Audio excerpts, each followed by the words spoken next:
Hello hello hello hello hello hello. Good morning, Vande Mataram. आप सभी लोग का स्वागत है मेरे यूट्यूब चैनल मिक्स एजुकेशन में। उम्मीद करता हूँ कि आप सभी लोग सही हैं, ठीक ठाक हैं ना। दोस्तों, आज की इस वीडियो में हम बात करने वाले हैं, आज की इस वीडियो में हम बात करेंगे क्लास 9th और 10th के यूपी बोर्ड मैथ के बारे में। क्लास 9th और 10th के गणित के बारे में बात करेंगे, मैथ के बारे में बात करेंगे। और ये 9th और 10th दोनों के लिए बेनिफिशियल होगा। कक्षा 9 और कक्षा 10 के दोनों के लिए बेनिफिशियल है, क्योंकि दोनों के मैथ के बुक में दिया है नंबर सिस्टम, रियल नंबर, वास्तविक संख्या। तो आज हम जानेंगे वास्तविक संख्या के बारे में, और वास्तविक संख्या के अंतर्गत कौन कौन सी संख्याएँ आती हैं इनके बारे में जानकारी लेंगे हम लोग। तो चलिए देखते हैं, आप लोग के सामने बोर्ड पर लिखा हुआ है कुछ संख्याएं, जानते हैं। सबसे पहले हम बात करेंगे वास्तविक संख्या के बारे में कि वास्तविक संख्या क्या है। देखिए, अगर एक नॉर्मल से परिभाषा अगर आप दें वास्तविक संख्या के बारे में, तो आप कहेंगे परमेय तथा अपरमेय संख्याओं के संग्रह को, परमेय तथा अपरमेय संख्याओं के संग्रह को वास्तविक संख्या कहते हैं। लेकिन कामचलाऊ परिभाषा है, बोलेंगे चलेगा। देखिए, वास्तविक संख्या अगर हम बात करें तो इसके अंदर कुछ संख्याएं हैं, और उस संख्याएं के बारे में हमें जानना है, जानकारी लेना है। और उन्हीं सारे संख्याओं को अगर हम मिला दिया जाएगा, यानी कि हम बोले उन्हीं सारे संख्याओं के समूह को वास्तविक संख्या बोलेंगे। चलिए देखिए, सबसे पहले इसके अंदर कौन कौन सी संख्याएं आती है उसके बारे में जानते हैं। तो पहला ही संख्या है प्राकृतिक संख्या, जिसको इंग्लिश में बोलते हैं नेचुरल नंबर। तो प्राकृतिक संख्या किसे कहते हैं? तो वो संख्या जो 1 से स्टार्ट होती है, 1 से प्रारंभ होती है, 1 2 3 4 5 6 7 8 डॉट डॉट डॉट अनंत तक जाती हैं। इसके बाद मैं बात करूं पूर्ण संख्या की, होल नंबर। तो होल नंबर क्या होती है? तो वह संख्या जो 0 से स्टार्ट होती है, 1 2 3 4 5 6 7 8 इन्फिनिटी तक जाएगी। थोड़ा देखिएगा यहाँ पर। इसके बाद मैं बात करता हूँ पूर्णांक संख्या, इंटीगर नंबर के बारे में जानते हैं। इंटीगर नंबर के बारे में जानेंगे, पूर्णांक संख्या क्या है। तो देखिए, इसको संख्या रेखा पर समझते हैं। संख्या रेखा पर ये 0, इधर हम दाएं चलेंगे तो प्लस में चलेंगे, 1 2 3 4 5 6 डॉट डॉट डॉट चलते रहेंगे। जब इसके हम बाएं चलेंगे, जब इसके हम बाएं चलें तो ये हो जाएगा माइनस में चलेंगे, -1 -2 -3 -4 -5।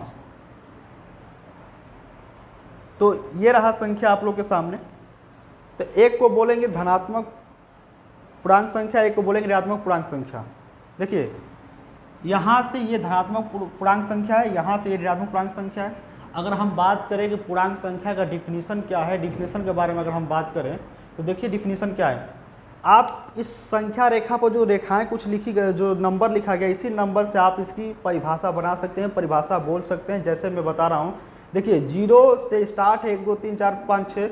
तो ये देखिए, ये आपका पूर्ण संख्या है। 0 से स्टार्ट 1 2 3 है, तो ये आपकी पूर्ण संख्या है। और इधर से अगर हम ले लें -1 -2 -3, तो ये एक प्राकृतिक संख्या है, लेकिन ऋणात्मक में है। तो हम इसका परिभाषा बनाएंगे कि संख्या रेखा पर सभी पूर्ण संख्या तथा संख्या रेखा पर सभी पूर्ण संख्या तथा प्राकृतिक ऋणात्मक संख्या के संग्रह को, प्राकृतिक ऋणात्मक संख्या के संग्रह को हम बोलेंगे क्या? तो पूर्णांक संख्या बोलेंगे। यानी कि हम परिभाषा अगर इसका दें तो संख्या रेखा पर सभी पूर्णांक संख्या तथा प्राकृतिक ऋणात्मक संख्या के संग्रह को पूर्णांक संख्या कहते हैं। इसके बाद नेक्स्ट चलते हैं। नेक्स्ट देखिए, परमेय संख्या। परमेय संख्या क्या है? रेशनल नंबर के बारे में जानेंगे।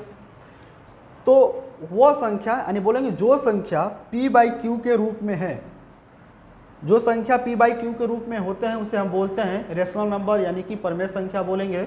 और q का मान 0 नहीं होना चाहिए। एक्चुअली q का मान अगर 0 हो जाता है, जैसे कोई संख्या है, अगर यहाँ पे एग्जाम्पल में मैं ले लूँ तो मान के चलिए 2/3, तो ये देखिए p/q के रूप में है। और q का मान जो ये है, अगर ये q का मान 0 कर देंगे तो टोटल ये 0 हो जाएगा। जो संख्या p/q के रूप में है तो परमेय संख्या, लेकिन q का मान 0 नहीं होना चाहिए, क्योंकि q का मान अगर 0 हो गया तो सारी संख्याएं क्या हो जाएगी? 0 हो जाएगी। तो ये परमेय संख्या नहीं होगी। फिर उसके बाद देखिए pq क्या है? तो pq 2 पूर्णांक संख्या है, यानी pq 2 पूर्णांक है। देखिए, p और q में एक चीज़ और याद रखिएगा, आगे इसका बेनिफिट है। सवाल जब क्वेश्चन हम लोग सॉल्व करेंगे तो इसका यूज है। देखिए पी क्यू में एक संबंध होता है जिसको हम बोलते हैं सअभाज्य संख्या का संबंध। सअभाज्य संख्या क्या है तो अभी मैं बताऊंगा आपको। सअभाज्य संख्या जिसमें दो संख्याओं में सिर्फ खाली एक कॉमन हो, यानी कि एक युग्म संख्या रहेगी, जोड़े में रहेगी, उनमें सिर्फ खाली एक ही कॉमन हो, एक के अलावा कोई भी कॉमन नहीं होना चाहिए, वो हमारी सअभाज्य संख्या होती है। नेक्स्ट अभी हम बताएंगे इसके बारे में। तो ये संबंध आपको याद रखना है कि पी क्यू में सअभाज्य संख्या का संबंध होना चाहिए। चलिए आगे देखिए, अपरिमेय संख्या। अपरिमेय संख्या यानी इर्रेशनल नंबर, तो बोलेंगे वो संख्या जो p बाई क्यू के रूप में ना हो। जो संख्या p बाई क्यू के रूप में ना हो उसे हम बोलेंगे अपरिमेय संख्या। इसके बाद हम बात करते हैं भाज्य संख्या की, यानी कंपोजिट नंबर। तो क्या होते हैं भाज्य संख्या? तो देखिए भाज्य संख्या जो संख्या दो या दो से अधिक अंकों या संख्या से विभाजित हो, यानी कि जो संख्या दो या दो से अधिक अंकों या संख्या से विभाजित हो उसे हम बोलते हैं भाज्य संख्या। जैसे एग्जाम्पल में 4, 6, 8, 9, 10, 12 डाट डाट डाट 15 दिखा रहा है, 15 डाट डाट आगे तक जाएंगे। देखिए 4 क्या है कि 4 संख्या जो है, 4 जो अंक है 4 से भी कटेगा, ये 2 से भी से कटेगा। इसी से देखिए ये 3 से भी कटेगा, 2 से भी कटेगा और 6 से भी कटेगा। देखिए 8 जो है 4 से भी कटेगा, 2 से भी कटेगा और स्वयं 8 से भी कटेगा। तो देखिए ये संख्या ऐसी संख्या है जो 2 या 2 से अधिक संख्याओं से कटती हैं। तो हम बोलेंगे जब 2 या 2 से अधिक संख्याओं से कटता है तो उसे हम बोलते हैं भाज्य संख्या। फिर नेक्स्ट देखिए, चलिए देखिए अभाज्य संख्या। तो अभाज्य संख्या किसे कहते हैं? तो कहेंगे जो संख्या स्वयं से विभाजित हो। अभाज्य संख्या नहीं, वो संख्या जो स्वयं से विभाजित हो, यानी कि जो संख्या स्वयं से विभाजित हो उसे कोई और संख्या नहीं काट सकती है। कहने का मतलब है वो बर्बादी अपना खुद करेगी, उसे कोई और संख्या उसको बर्बाद नहीं करेगी। याद रखिएगा, वो संख्या जो स्वयं से कटते हैं उसे हम बोलते हैं अभाज्य संख्या। जैसे एग्जाम्पल में देखिए 2, 3, 5, 7, 11, 13, 17। अभाज्य संख्या की सबसे छोटी संख्या कौन है? तो 2 है। आपसे पूछेगा कोई कि अभाज्य संख्या सबसे छोटी संख्या क्या है, तो बताएंगे 2 है। देखिए ये संख्या ऐसी संख्या है सब जो स्वयं से कटेंगी। देखिए 2 से ही कटेगी, या तो फिर 1 मान लीजिए, 3 से कटेगी, 3 से ही कटेगी, 5 से 5 से ही कटेगी, यानी ये संख्या स्वयं से कटेंगी। चलिए नेक्स्ट देखिए कोप्राइम नंबर। देखिए कोप्राइम नंबर क्या है? सअभाज्य संख्या क्या होते हैं? ऐसे युग्म संख्या जिसमें केवल एक उभयनिष्ठ हो। ऐसे युग्म संख्या जिसमें केवल एक उभयनिष्ठ हो। देखिए जैसे 2 और 3, इनमें सिर्फ कॉमन अगर हम करें इनमें तो सिर्फ एक ही कॉमन होगा। जैसे 18 और 25 में क्या कॉमन होगा? तो ओनली एक कॉमन होगा। 15, 17 में क्या होगा? तो एक कॉमन। 13, 11 में क्या? एक कॉमन। इस तरह की संख्या को हम बोलेंगे सअभाज्य संख्या। इसके बाद सम संख्या, विषम संख्या। तो आप लोग जानते ही होंगे कि सम संख्या किसे कहते हैं और विषम संख्या किसे कहते हैं।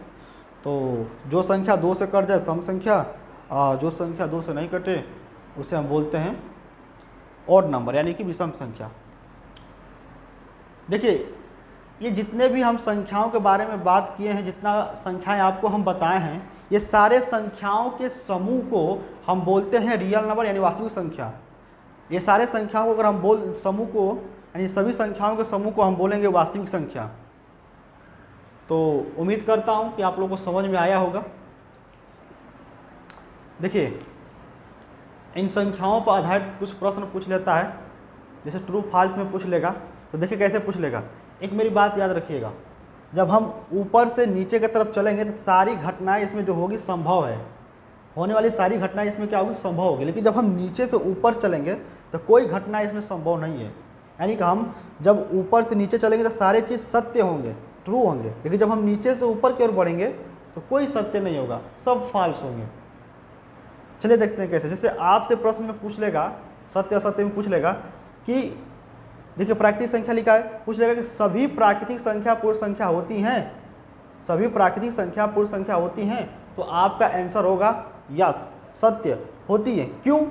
देखिए पूर्ण संख्या में क्या ये सारे प्राकृतिक संख्या दिख रहे हैं कि नहीं दिख रहे हैं? तो सारी संभावना हो सकती है कि नहीं इसमें हो सकती है। यानी कहने का मतलब ये है कि जितनी भी प्राकृतिक संख्या आपको दिख रही है सारे किसके अंदर इंक्लूड हो गया? पूर्ण संख्या के अंदर हो गया। तो हम बोल सकते हैं कि सभी प्राकृतिक संख्या पूर्ण संख्या होती है। अगला देखिए फिर आपसे पूछेगा कि सभी पूर्णांक संख्या पूर्णांक संख्या होगी, यानी कि सभी पूर्ण संख्या पूर्णांक संख्या हो सकती है, तो आपका आंसर होगा यस, ट्रू, हो सकती है। देखिए ये रहा इंटीजर्स नंबर यानी पूर्णांक संख्या रहा है, और पूर्णांक संख्या में देखिए क्या ये 0 से 0 1 2 3 4 5 6 आ रहा है कि नहीं आ रहा है, यानी कि ये संख्या इसमें आ रहा है कि नहीं आ रहा है, ये सारी संख्याएं इसमें है कि नहीं है, तो देखिए है, तो हम बोलेंगे कि सारी यानी सभी पूर्ण संख्या पूर्णांक संख्या होती है, क्योंकि ये सारी संख्या इसमें आ रहा है, दिखाई दे भी रहा है। चलिए देखिए परमेय संख्या, आपसे पूछ लेगा कि सभी पूर्णांक संख्या क्या परमेय संख्या होती हैं, आपको बताना है सत्य असत्य, सभी पूर्णांक संख्या परमेय संख्या होती है, तो आंसर होगा यस। मैंने कहा था ना कि ऊपर से जब हम नीचे की तरफ चलेंगे तो सारी सत्य होंगी, लेकिन जैसे ही नीचे से ऊपर की ओर चलेंगे ना तो सभी क्या होगी, असत्य होंगी। तो चलिए देखते हैं, आ जाइए, सभी पूर्णांक संख्या परमेय संख्या होती हैं। इसके बाद फिर हम पढ़ेंगे यूक्लिड विभाजन का एल्गोरिथम के बारे में, उसको सिद्ध करेंगे और जानेंगे कि यूक्लिड विभाजन एल्गोरिथम क्या है, जो आगे काम आने वाला है। इस पर जो आगे हम लोग सवाल पढ़ेंगे उस पर सवाल लगाएंगे, जैसे एससेप निकालेंगे, कुछ सवालें सिद्ध करने के लिए आएंगी। तो चलिए इसके बाद सॉल्व करेंगे, नेक्स्ट वीडियो में देखेंगे। चलिए, वंदे मातरम, जय हिंद।